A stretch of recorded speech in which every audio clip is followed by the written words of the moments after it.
respected principal ma'am, all the worthy teacher, and my dear friend. Good morning, everyone. Good morning, Charu. I, Charu, Chandra from 11th Science, here for speech, and my topic for speech is force and laws of motion. Force is a push or pull that changes the state of rest or motion of a body. Now, inertia, it is the inability of an object to change its state by itself, is known as inertia.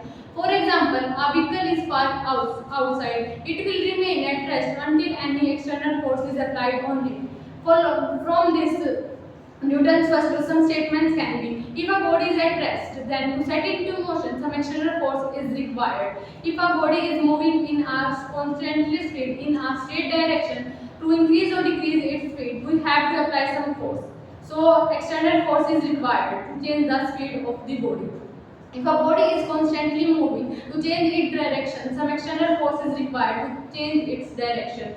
Now, applications of first law, Newton's first law. It is also known as the law of inertia. It says that every body remains at the state of rest or in motion if any external force is not applied on it.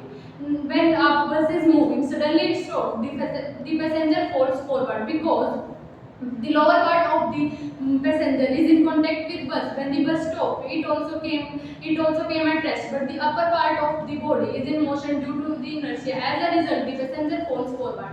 Same but little bit different is when a bus suddenly starts, the passenger lower part came into motion with the bus because it is in contact with bus, and the upper part of the body is at rest. When the bus starts, the upper part of the body falls backward. When we shake the branches of a mango tree, the branches came into motion because of the inertia, but the mangoes are at rest, then they get detached.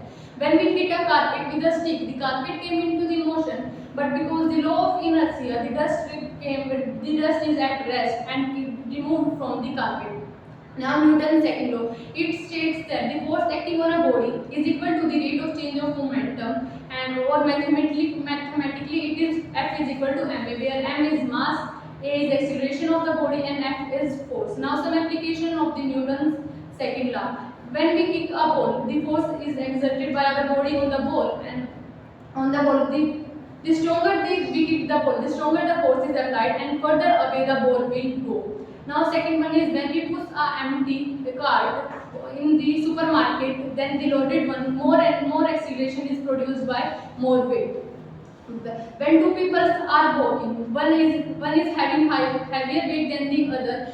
Heavier weight person will walk slower as compared to the lighter weight because lighter weight person will produce more acceleration. Now, Newton's third law, it states that to every action there is equal and opposite reaction. Now, applications of Newton's third law. When we are moving, we exert force backward on the ground. As a reaction, the ground pushes us forward as allowing us to move away.